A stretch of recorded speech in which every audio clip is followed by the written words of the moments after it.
خبر شامل کرتے ہیں پتوکی سے ہمارے تحصیل رپورٹر عمران ماہی کی رپورٹ کے مطابق مرکزی انجمن تاجران سٹی پتوکی کے صدر حاجی محمد ارشد گولڈن چیف کوآرڈینیٹر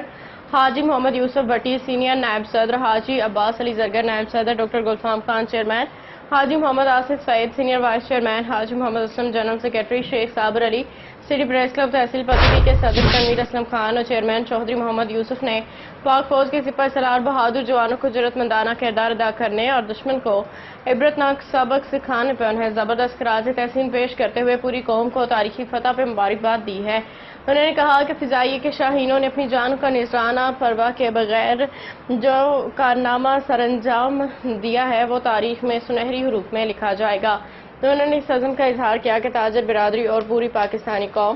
آئندہ بھی ہر محاذ پہ کندھے سے کندھا ملا کے فوج کے شانہ بشانہ کھڑی ہوگی۔ انہوں نے کہا کہ ملک محب وطن اور باشعور عوام ملک کی بقا سالمیت اور آزادی کے تحفظ کے لیے کسی قربانی سے دریغ نہیں کریں گی۔